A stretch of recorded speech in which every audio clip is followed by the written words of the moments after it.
Okay, hello everyone and welcome to this conference, Revolutionary Alternative to Capitalism's Climate Disaster. My name is Camilla Royal. I'm part of the Socialist Workers' Party in Britain and I'll be chairing this first session today. Britain was of course the host of the COP talks, and while lots of us never had much hope in the outcome of the talks, I think the response to climate catastrophe from our leaders over the past 2 weeks has really shown up their inability to deal with climate breakdown. But it has also been heartening to see people taking to the streets here in London, in Glasgow, other parts of Britain and around the world. And I'm also glad to see so many people here to talk about the socialist alternative today. So this event is hosted and organised by the International Socialist Tendency.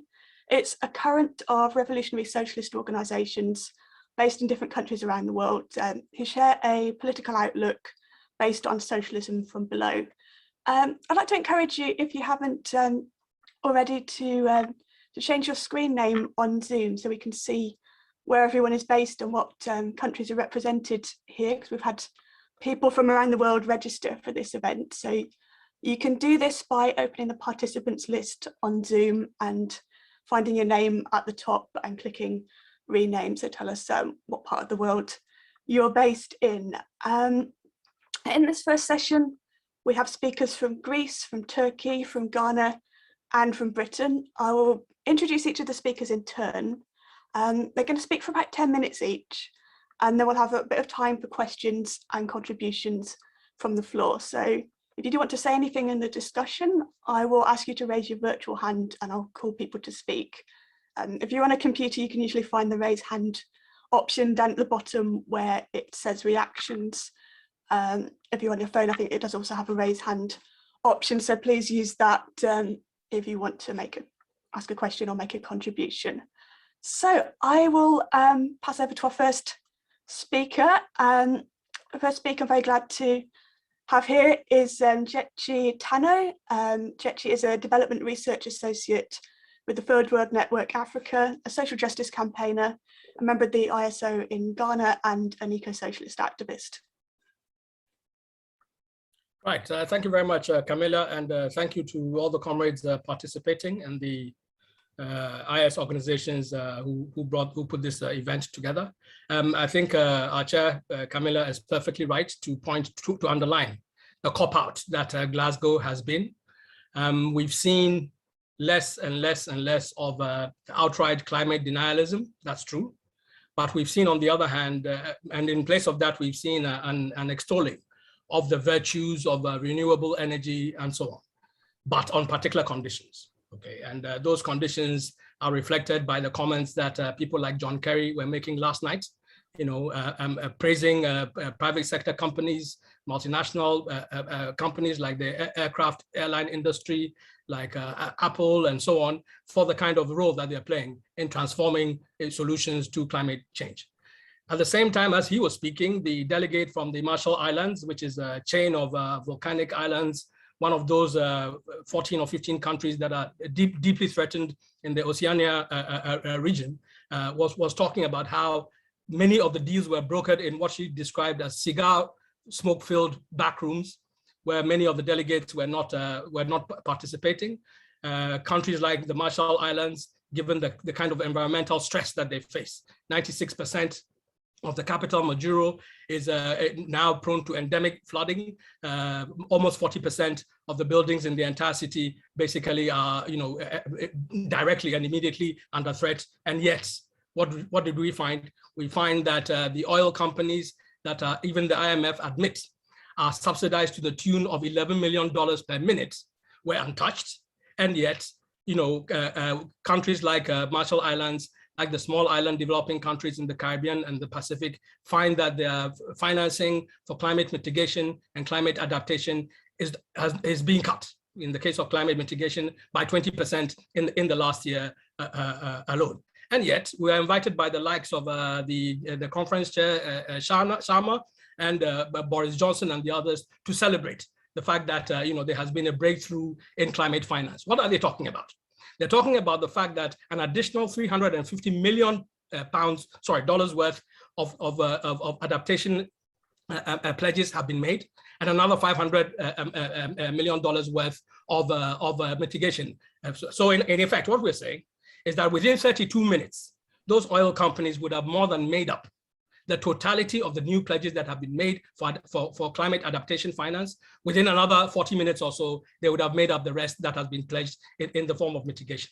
So what are the consequences for developing countries, for countries in the global south, for regions like Africa and so on? And of course, like the rest of the world, we all saw what the IPCC reports a few months ago said in terms when it issued its code red, okay, where you have the kind of deep crisis affecting the entire globe, but with the variability ensuring that certain parts of the globe are more directly and more immediately imperiled than the others. In regions like Africa, of course, the entire ecology and the whole socioeconomic conditions for existence are directly under threat. So what we saw in Glasgow, yes, is a lot of market-based solutions, but not a hint of justice, not a word about cancellation of climate debt or debt in general, not anything about reparations, but we had more and more of these companies being empowered in the manner that pleased the likes of John Kerry and co. And what are the implications? You take a country like Nigeria, totally dependent on fossil oil and gas production. You find that instead of cutting subsidies to the oil companies, instead of dispossessing them, the Nigerian government takes the opportunity of the times that we're in to actually remove, paltry, visible lifeline subsidies on fuel products for the poorest in the country. We see countries in the south of Africa like Madagascar experiencing what has been described as the world's first climate famine. Millions of people directly, in conditions of famine at the moment, whilst private equity companies and multinational companies invest in new renewable energy, mineral mining, and so on, just like they did in the vanilla exports that the country is so dependent on, where the boom and bust cycles has thrown hundreds of thousands of farmers into direct impoverishment and has contributed to the food crisis in the country. We go all the way north, we see a similar pattern. A country like Tunisia saw temperatures of 50 degrees or higher this year. And yet in places like that, in Tunisia and Morocco, you find solar energy plants that are being developed to supply cheap energy to Southern Europe, which demand that water resources that could go to distressed communities, that could go to pastoralists and farmers, are being diverted to cool these new forms of commercial infrastructure and so on. And we should not be surprised then that when we hear the likes of the president of Ghana speaking in Glasgow and saying that we have a right, presumably speaking for all of us in the global south, we have a right to continue the exploitation of our natural resources. He was talking against the backdrop of a new lithium mining concern in Ghana itself. The London Stock Exchange issued a prospectus calling it one of the most important discoveries in terms of its commercial value and its commercial return, for a total capital outlay of only $68 million.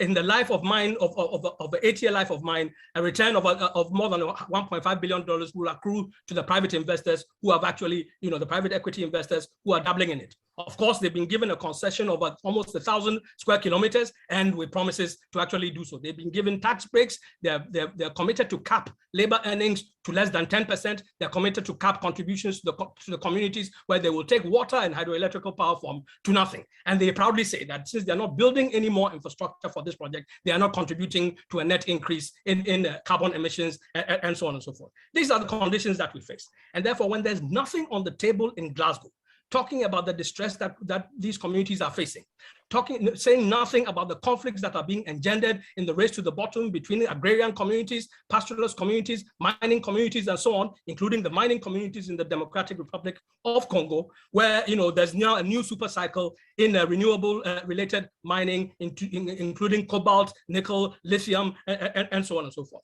So, but comrades, this is a terribly distressing situation, and yet we cannot despair, because what we also need to understand is that one of the reasons why the leaders in Glasgow couldn't go beyond the solutions that they made, even though that they came up with, even those who had the most powerful moral critiques, so to speak, was that they refused to go beyond the confines and the parameters set by the global capitalist system.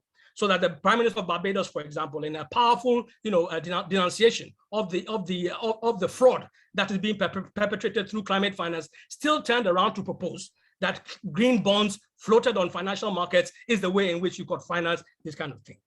the crisis that we face. And yet, those same small farmers and pastoralists who are being dispossessed, whose lands and resources and labor is being commoditized, those same workers who work in the oil fields, in the mining companies, and so on. Those same hordes of people in the informal sector, populating the cities of the global south, who are part of the supply chain, taking all the risks of distributing commodities, developed by global value chains and global supply chains and the multinationals that dominate them. All of them produce in different ways and to different degrees surplus value, profits for the system as a whole. And it is precisely this pressure of commoditization that gives us a basis, not simply to look at the crisis that is engulfing whole swathes of people, including 1 billion people in the global, 1 billion children in the global south this year alone, but it gives them a real basis for actually joining their efforts together. It gives us a basis for ensuring that struggles for better livelihoods, for democratic management of ecological resources at the local and domestic level can link up with an agenda of internationalism, which ensures that the divisions being sown by people on the basis of racism and migration and all those things, basically we can actually fight them. So, comrade, let me end by pointing to why eco-socialist politics is important. I refer to Leon Trotsky, following Marx and Engels, what he referred to in terms of what he described as permanent revolution, that the democratic needs of the majority in taking control over their livelihoods, over the ecology and so on, must necessarily spill over and confront capitalism and spill over into the new form, a new regime of social ownership and so on. That democratic revolution must pass into a socialist revolution. At the same time, we know that it cannot happen at a local or nationalized basis alone. If anything at all, of course, climate is irreducibly a global challenge. And therefore, extending those revolutions beyond the sectors, beyond the national spaces, beyond the local communities, to challenge global capitalism, linking up the needs of the diversity of working people is the way to go. And I think that it is the eco-socialist critique and the eco-socialist method of mobilization, such as we saw in the streets of Glasgow and elsewhere, which actually provides us with the beginnings of the key that actually that enable us to build a vibrant, anti-capitalist, democratic, united eco-socialist movement in every part of the world to take on this rotten system, to end it, and to generate new sustainable and better livelihoods for all of us. Thank you very much, comrades. Thank you so much, Gyekye, for starting our conference with those words. Next speaker I'm going to pass over to is Özdeş Özbay from Turkey, who's a presenter with Açık Radio, which is known for its climate news, a climate activist, a socialist, and a member of DSIP in Turkey. Okay, thank you. Hi, comrades. I'm going to talk about the militarist rivalry in the Middle East as a result of oil and gas resources surge in the whole region, actually. But let's begin with Turkey's last few weeks, because Turkey has just ratified Paris Climate Treaty a few weeks before the summit, as you know, and President Erdogan did not go to the summit because of, for some reasons, security reasons. He believes that his life was under threat. So he didn't go to the summit, he didn't join. But actually we know that he didn't go because he was planning to make a meeting with President of United States, with Joe Biden, face-to-face meeting, but he managed to do that in G20 summit just a few days before the COP26 summit. So he managed to meet him, and then he decided not to go to COP26 for him. But when we look at the climate targets of the Turkish state, Turkey's net zero target is 2053. We don't know why it is 2053. Why not in 2052, 54, or whatever? But it is like that. But indeed, Turkey is planning to increase its carbon emissions, even is planning to double it until 2030.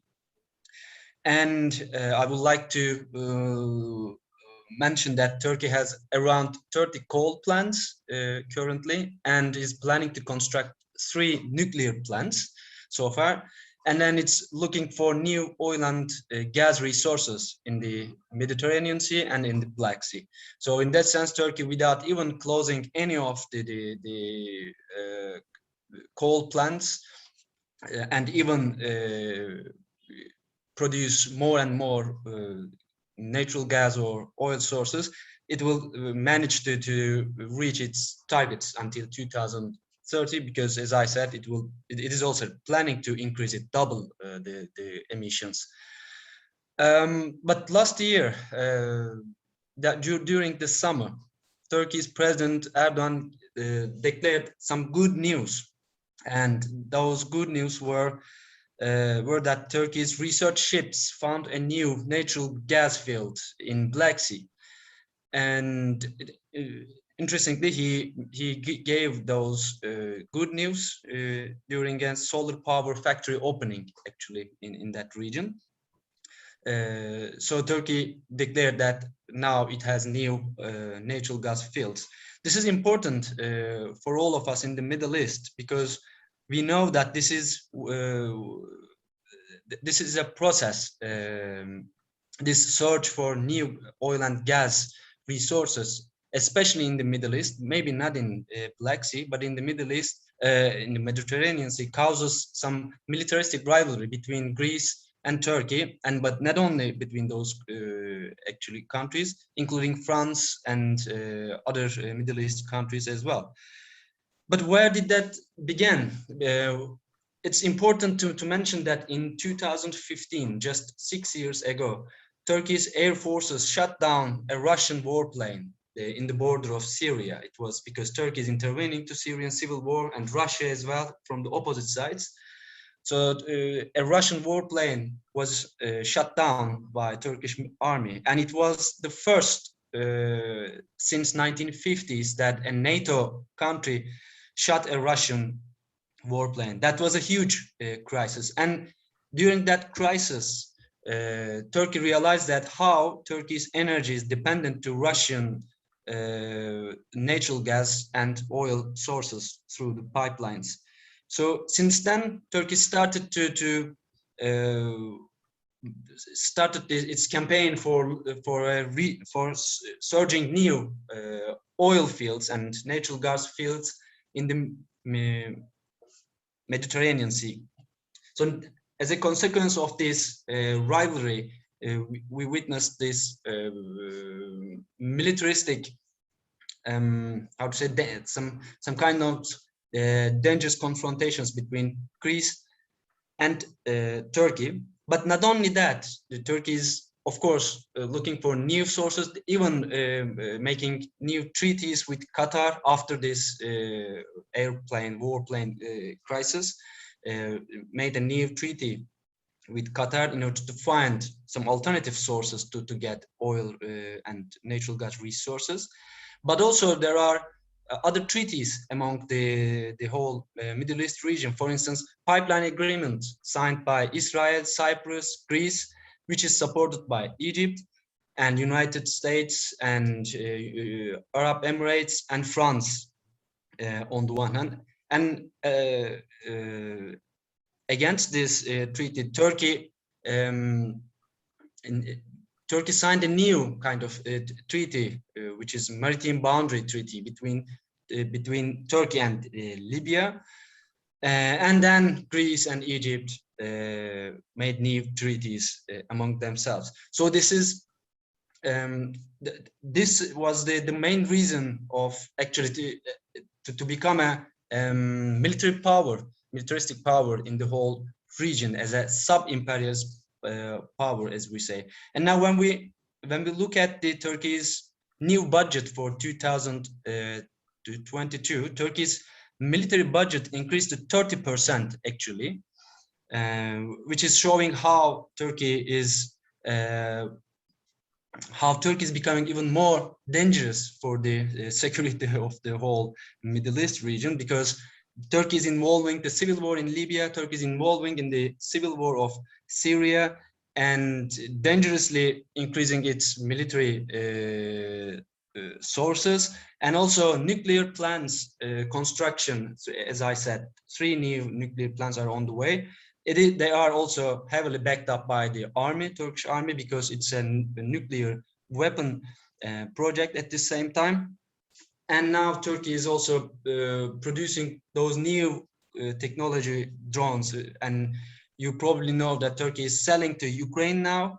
And also Turkey was selling those new drone technologies to Azerbaijan during the war against Armenia. And now it's also selling those weapons to Syria and Libya, to the allies of the country. So Turkey's budget has increased even 30% more for the coming year. And I would like to mention that economic situation is really bad right now.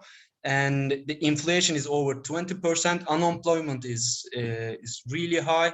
Just this weekend, the dollar currency rose up to 10 Turkish lira. And also wildfires, like more than 100 wildfires happened during this summer, and huge floods in the northern region resulted with more than 100 people dead and thousands of destructed houses, and water scarcity in the eastern region, which dropped the food production, and also some minor village riots in those regions as a result of electric cuts. And in the middle of those, economic situation, Turkey is so has decided to further increase its military and defense budget to 30%, and those are all happened in the middle of a climate crisis. And once more, I would like to mention that Turkey is planning to double its carbon emissions until 2030, which means that Turkey doesn't really care about carbon reductions. Maybe we can see the same behaviors during the COP26 meeting. But Turkey's especially search for new oil and gas resources in the region is a big danger for all of us.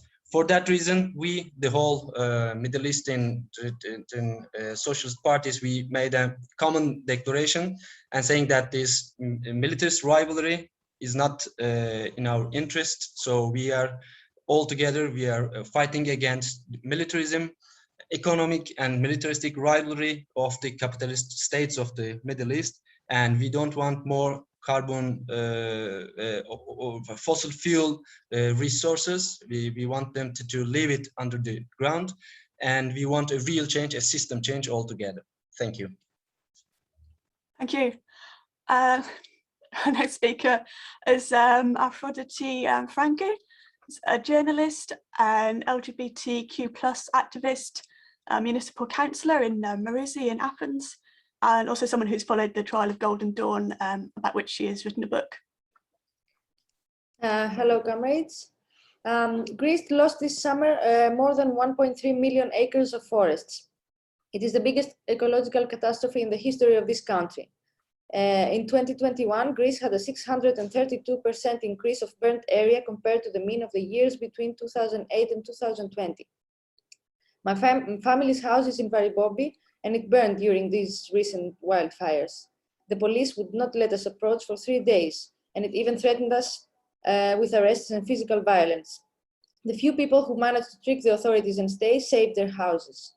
After the disaster, our neighbors, who also had all their belongings reduced to ashes, got arrested when they entered the house.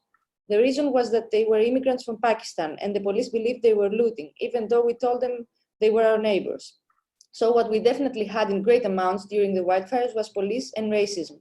What we lacked in was firefighters, but also any measure of preventing a catastrophe like this, not only in Varibobi, but all across Greece. In Evia, the other area that was seriously affected by the wildfires, the government had the exact same evacuation-only strategy. For 10 days, the authorities did nothing but threaten the people out of their homes and away from their villages and professional property. The police and the media, in the meantime, proceeded to a witch hunting of supposed arsonists. And the owners of the national roads and the ferryboat networks asked for tolls and tickets from the people who ran for their lives. But the residents, the simple folk, decided to start organizing the firefighting alone and forced this way the government to abandon its strategy and try to put out the fires. What is saved from these areas is saved thanks to these people. Who is to blame for the biggest catastrophe in Greece's history? The government always uses the climate change as an excuse. It claims that there was not much that it could do, and it even has the audacity to congratulate itself for the management of the crisis. The climate change has played indeed its role. The storms in the winter were stronger, and the dryness after the winter lasted for a much longer period than usual. The temperatures were extremely high during the summer, and this meant that even without strong winds, the fire could spread. But apart from the fact that the climate change is due to the system this very government serves, the fires in particular had this tremendous effect because of the neoliberal policies of the last decades, the cuts and privatizations of which New Democracy is the most zealous supporter. The responsibility for the direction of the firefighting operations has shifted 20 years now from Forestry Service to the Fire Brigade in order to implement cuts to the former. The priority of the services shifted thus from preventing the fires to putting them out. The wildfires have since increased and become more disastrous and more deadly. The Forestry Service has now only 1/3 of the staff it had back then, while the firefighters are only twice of the number back then. The aerial means of firefighting are very old, very few, and badly maintained. 50 million euros from the state budget go to rents for more firefighting airplanes, and an indirect privatization of the fire brigade. Still, the lack of a sufficient number of non-aerial means of firefighting results in that the aerial means alone can only slow down the fires but not put them out. The priorities of New Democracy government are clear. 5,000 seasonal firefighters did not get their contracts renewed. A week ago, during their national mobilization in front of the Ministry of Civil Protection, in which they demanded permanent jobs, they were attacked by the riot police forces. One firefighter was seriously injured. Another way neoliberalism has worsened the wildfires is the tremendous cuts in municipalities in order to push the privatizations of several services. The trees in the streets of the northern suburbs of Athens have been left without pruning for years and have become too tall and too massive. Due to a strong storm in the winter, a lot of them fell. During the next months, the municipalities had not managed to remove the piles of dry wood and pine cones. In the summer, the piles paved the way for the fire into the inhabited streets, while the rest of the trees that were left standing helped the flames into the houses. The privatization of a big part of the E, the public electricity company, means that it cannot respond sufficiently anymore to crisis. The areas affected by the wildfires were left for 4 weeks or more without electricity. At the same time, the prices of electricity are increasing. The supposed green energy transition means that huge industrial wind turbines can be installed on the mountaintops by private companies. And under the pretext of the need for fast reforestation, the government has given private companies the opportunity to undertake the projects and employ subcontractors with minimal qualifications in terms of controls. During the days of the wildfires, there was a slogan that everyone said across Greece: Mitsotakis resign and Mitsotakis fuck off. Our party, SEC, and the Initiative Against Environmental Destruction and Climate Change, in which SEC is the biggest force, took the initiative to call for a demonstration in the center of Athens on August 9, a period during which one thinks that there is no political action in Greece due to vacations and the capital being virtually empty. Yet thousands of people participated, turning the resistance of the affected areas and the spontaneous hatred expressed by those slogans into a political movement. The residents of Evia started forming groups and initiatives in order to take a step forward, from organizing the firefighting to organizing their political struggle for the protection of their environment. They started meeting regularly and they organized a massive mobilization and concert. The workers' unions of the area played an important role in this. The movement took to the streets again on September 17, against the summit of the Mediterranean European countries, Med9EU, in Athens. Even though the rally was forbidden by the government, hundreds marched in the center of Athens with slogans that, among other things, connected the military equipment programs of the European countries to the climate destruction.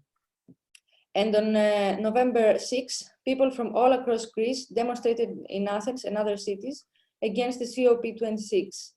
All the environmental issues were part of this mobilization. For example, the resistance to industrial wind turbines, the people hit by the wildfires, the resistance to the privatization of Greece's biggest port, and numerous others. The parties of the left were also there. Syndicalists and workers from the national health system, the water company, the electricity company, as well as refugees. SEC and the initiative against the environmental destruction and climate change were central in organizing these demonstrations. First of all, we played a role in widening the participation and bringing together all those struggles. Neither the entire left nor all the local initiatives were clear from the beginning for the importance of such a mobilization. Secondly, our intervention was crucial for the political content of the mobilization and the direction towards the political discussion is going in Greece. The slogan "system change, not climate change" is now central. Who is to implement the system change in order to prevent climate change? The answer is the working class, the workers of electricity, of the water company, of the fire brigade, etc. The participation of workers' unions in the demonstrations has shown that. Last but not least, SEC helps connect the various struggles of the working class. Everyone was impressed and excited to see a massive block of refugees from one of the camps of Athens participate in the demonstration. Climate justice is also about open borders. All these demands are struggles against this system of racism, environmental destruction, and war. Thank you. Thank you. And the last speaker in the session will be Amy Lever. Amy is the Joint National Secretary of the Socialist Workers' Party in Britain, author of the pamphlet Capitalism and the Politics of Food, and a contributor to the book System Change, Not Climate Change. Okay, thank you, Camilla. Well, whatever else COP26 has achieved, or rather not achieved, it has succeeded in revitalising the climate movement, a movement that had grown during 2019, but was pushed off the streets due to COVID, is back in vast numbers. Over 100,000 people marched through Glasgow, where the COP was meeting last Saturday. On the same day, over 20,000 marched in London. Thousands more in towns and cities, not only across Britain, but across the world. There were some 250 different actions taking place globally. And that is a good thing, because the outcome of COP shows very clearly we're going to need to continue the fight for action over climate change. Amidst all the facts and figures over the last 2 weeks, and there's been a lot of dust thrown into our eyes as world leaders try and appear that they're doing something, there are some key things for us to remember. The first is we need to keep the world's temperature rise to no more than 1.5 degrees above pre-industrial levels to avoid catastrophic climate breakdown. But the world has already warmed by 1.1 degrees. That's what's leading to the extreme and unpredictable weather, the wildfires, flooding, heat waves, hurricanes, with devastating consequences, as previous speakers have described. So we have a very small window of opportunity to act. The IPCC report in the summer said it was a code red for humanity, but the agreement at COP in no way matches up to the urgency. There are 3 problems. The first is the emissions targets themselves that governments agreed are nowhere near ambitious enough. Based on those goals that were agreed, temperature rises will be above 2.4 degrees. Then we come to the second problem. There's a massive gulf between what politicians say and pledge and what they actually do. And so again, if you look at their policies, we are on track for heating close to 2.7 degrees. And then the third problem with COP is a complete reliance on market and technological solutions. The concepts of net zero carbon and offsetting are central. There's a focus on investment on unproven and expensive technology like carbon capture. All of these are false solutions. They're put forward to avoid having to break from fossil fuels and just carry on with the business as usual, whilst enriching people like Bill Gates, who describes climate change as a huge economic opportunity. But these failures are not new to COP. They follow the pattern of all the previous COPs. We've now had over 1/4 of a century of failure. And this is because COP is a rigged process. It is part of capitalism, not a challenge to it. So the whole process mirrors the inequality and injustice in the world. We know climate change is a social issue. If you're poor, black or a woman, you're more likely to be impacted. It's the poorest people in the world that have been the worst hit, very much so in the global south. But these are not the people that COP hears from. Instead, money talks, which means that world leaders from the global north dominate on every level. And that has always been the case. They promise money or apply pressure to other countries to influence how they behave. This year, even access to the event for those from the global south was limited due to vaccine inequality and the cost of quarantining. And instead, you have billionaires like Jeff Bezos, they get to take to the floor, even though he's just put massive investment into space travel, despite it being hugely carbon intensive. In fact, the biggest single delegation was not from the countries and communities most impacted, but from representatives of the oil and gas companies who had over 500 delegates there. And this has consequences. Like Gyekye was talking about, the failure to provide money for what COP calls developing countries to actually adapt to climate change. They haven't even paid the $100 billion they were meant to be paying by 2020, not even been paid. And meanwhile, there is all this hot air and hypocrisy from world leaders. In the run-up to COP, there was copious amounts of what you can even call really greenwash from politicians, lots of bold pledges. In part, I think they were forced by the scale of the climate movement to admit there was a problem. But their response was, don't worry, Joe Biden, Boris Johnson, we can solve climate change. Yet the opposite happened. Biden dropped his radical climate pledges, retreated from the spending pledges. Boris Johnson showed his true colours, didn't he? And after arriving at COP on the first day, he jetted back to London in a private jet. But the first week of COP was dominated by a flurry of announcements. It all sounded great. Commitments to preserve forests, money for clean energy, phasing out of coal. It was even claimed the end of coal is in sight. That wasn't what was agreed at all. In fact, the question of coal was one of the most contested parts of the final agreement. In the end, the wording was changed to phase down coal. And by the way, all the media is blaming India and China for this. Now, I'm sure they did have a part in it, but what actually happened was that Alex Sharma, the COP president, in the final plenary, formed a superpower huddle of the US, China and the EU, which agreed that wording phased down and then imposed it on the rest of the conference. But this actually tells you all you need to know about COP, because there is a very simple solution to climate change. Stop burning fossil fuels, leave them in the ground, make a rapid switch to renewables, solar, wind and tidal to generate energy, combined with a massive increase in energy efficiency. Studies show this is completely possible. But despite this, and the knowledge for over 50 years of the impact of burning fossil fuels have never before been mentioned in a COP agreement, not even the Paris Agreement of 2015. It has been fiercely resisted by those oil, coal and gas companies. And this brings us to the heart of the problem. The reason governments have been avoiding action over climate change is due to the nature of capitalism, a system that puts profit making above the needs of people and the environment. You see, capitalism is actually inherently anti-ecological. This is something Marx and Engels identified and is going to be explored more in the next session. But not only is it driven by competition for profit and divided by class, but it's a system based on endless growth. And the drive for profit is not just about enriching those at the top personally. Of course, they do take their own cut, but it's actually so that they can plough vast amounts of money back into production, have more investment so that they can actually undercut their rivals because they are locked into competition with each other. This is a process Marx called accumulation. And this constant expansion means they need more and more resources and fuels. And in this, not only do they exploit workers, they ravage the environment. It's an object for capitalists to plunder for short-term gain or to be used as a rubbish dump, a system where obsolescence is built in and there is waste at every level. Even without fossil fuels, capitalism is unsustainable. But the problem is fossil fuels are locked into the system. Coal and then oil were at the heart of the industrial development of capitalism. And let's be clear, their adoption was not an accident. It actually enabled capitalists to better exploit workers.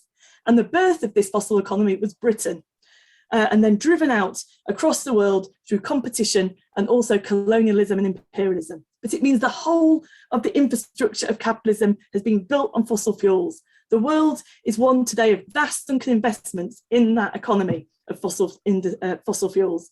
They'd all have to be written off if we were to make a real energy transition to renewables. And that would be unprecedented. And that's why fossil fuel companies fight so hard to prevent it happening, and their power and their money allows them to lobby very effectively, just like they did at COP. And it still pays off for them, getting the subsidies from governments of $11 million a minute. And not only do they fight to prevent a break from the fossil economy that exists historically, but the logic of capitalism fuels the expansion of fossil fuels into the future. Because whilst we've been discussing emissions targets at COP for 26 years, there's been more investment. Even now, Australia, China and Britain approving new coal mines. Global production of oil and gas is set to rise over the next 2 decades.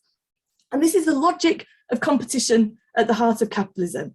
Fossil fuel companies have to keep buying up the fresh carbon reserves to show to their shareholders they can maintain production in the future. And once they've bought up that carbon, they're locked into using it. It's not surprising that they resist any change or any legislation. They bought that carbon, it needs to be sold and burnt. And that's why any solutions they put forward involve not breaking from that fossil economy. So capitalism has caused climate change. So therefore more capitalism, as essentially proposed at COP, is not going to solve it. Instead, the conclusion must be we have to get rid of this system. We need to talk about revolutionary change and the complete transformation of society. Socialism is about redesigning and transforming our relationship with the natural world in our interests and that of a wider ecology of which we're part. To actually prevent catastrophic climate change and build a sustainable society, we have to break from the logic of capitalism. This is not an abstract question. It was brilliant to see the mass demonstrations last weekend. We're going to have to build on that momentum, but there will be contested strategies as we go forward. We have to demand more disruption and militancy in the movement, not just by individuals, but on a mass scale. We have to deepen the links between the climate movement and organised workers. We want a strategy to hit back at those fossil fuel multinationals and governments. Actually, that means hitting their profits. And workers have the power to stop profit making when they go on strike. They have the power to stop capitalism in that way, and also the potential power to build a new society. But we're not just waiting for a revolution. It means fighting in this way in the here and now for change, fighting to stop the expansion of the fossil economy, whether that's coal mines, fracking, whatever, for mass investment in renewables, fighting for green jobs. But we have to link that to a fight for the end of capitalism and the need for revolution to tear up this destructive system and build a sustainable society. End. Thank you, Amy. I'm going to bring in the speakers again to sum up and respond to some of the questions that were raised. I'm going to bring them in the same order as we did before, just for simplicity. So, Gyekye,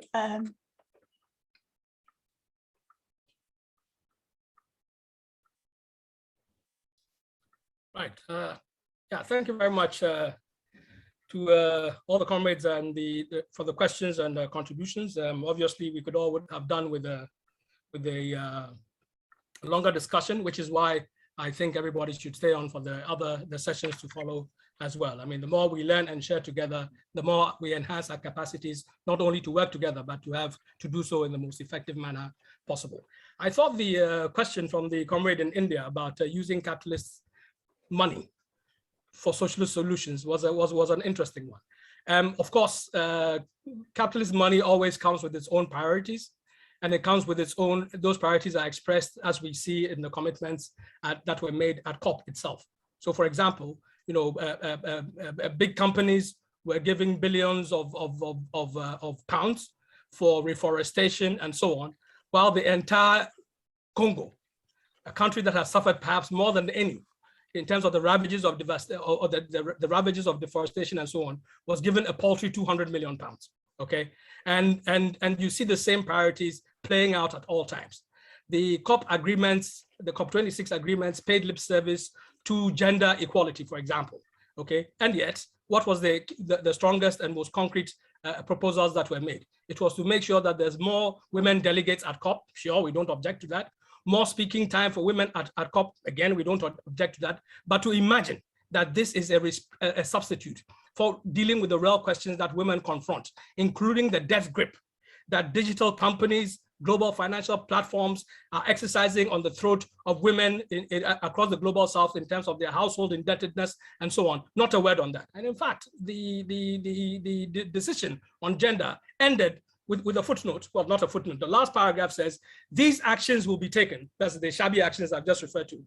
subject to the availability of resources. Now that all our needs constantly distorted, appropriated, grabbed, overturned. At the same time, we see that much more money is being committed to the forest zones of West Africa, the forest zones of Sierra Leone, of Liberia, of Guinea, precisely the areas where encroachment brought about another epidemic, zoonotic crisis in the form of Ebola, the Ebola crisis that we saw. So, comrades, it's important for us to understand that capitalism and capitalist money is not simply about the money. It comes with a set of relationships. It comes with a set of priorities. It comes with a set of ideological baggage and ideas and so on. The kinds of things which enable influential media like the New York Times to carry headlines which suggest that sweatshops are a good thing for people in Africa, for example, or for the World Bank to say that the sandy and arid terrains of the Sahel or North Africa, places like Sudan that the comrade was talking about, basically the land is not suitable for anything else. They might as well be given over for all these kind of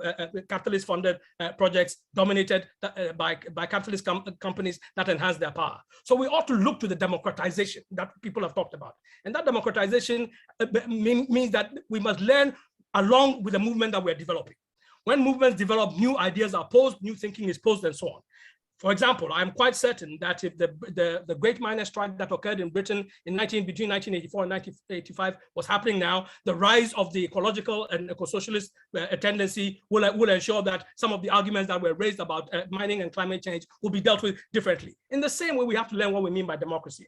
I'll end on this point. The comrade who talked in terms of democracy, looking to the USSR as a model, yes, we understand that for a lot of those late developing countries, the idea that you must build around the state as a bulwark against foreign domination and imperialism is an attractive idea. But nonetheless, the USSR was able to do so, was able to build its industrial and military might by the intensification of the exploitation of working people in agriculture and industry and so on, so that even ordinary trade unions couldn't have the rights to organize in a so-called worker state. So our notion of democracy must be radically elevated well beyond that, well beyond those limits. And I think, comrades, our task now, as internationalists, as eco-socialists, is to ensure what Rihad and others have said, that the mechanisms and the engagements by which we ensure that ordinary people in their communities, in their workplaces, in the schools and colleges, in their faith communities, and so on and so forth, are able to bridge the divides of ethnicity, of occupational sectionalism, and so on and so forth, precisely because we have a class agenda that encompasses fighting here in the here and now for redistributive power and resources to ordinary people, such that we can stand on those to actually move forward to change, to confront the system as a whole, overthrow it, and transform our lives. That is the agenda that at everywhere, whichever corner of the globe we're in, we must embrace. That radical, emancipatory, democratic agenda, which moves over into the question of socialism, which confronts the question of power, which has class as a center, and that radical democratization. That, comrades, I think, are the things that we should explore in the rest of the sessions and draw, clearer conclusions about, not simply in this conference, but in the days and months to come, when we mobilize from what we've learned here together to enact, our new steps and our radical responses. Thank you very much. Thank you. Özdeş. Sorry. So, okay, you can hear me now. Yeah. Okay, DİSİP has always been leading the climate movement in Turkey since 2005, the first climate march in Istanbul, and still is. We can say that streets are quite empty, except the women's movement, because state oppression is really tough in here.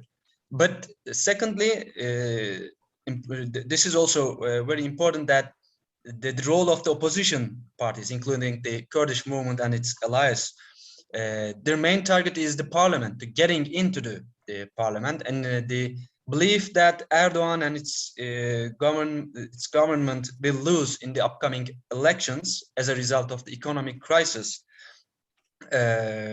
leads social forces to stay away from the streets. Instead, they are building some coalitions more on for the elections, for the parliament. Instead, we are trying to build a movement on the street, a workers' front and the activist front. Of course, climate change is one of the most important issue in our goal for that. But on the 6th of November, we managed to get together 250 activists, around 200 activists, young activists from Fridays for Future to Extinction Rebellion and Greens and socialists. And that was actually, in comparison to the Glasgow and other countries around the world, it could be said that very few, but still, as I said, because streets are quite empty, this is quite important for us to organize a lively march, which half of the activists were the high school kids, actually high school climate activists. So we are trying to build a movement on the street, but not only about climate change, but also against racism, for refugees' rights.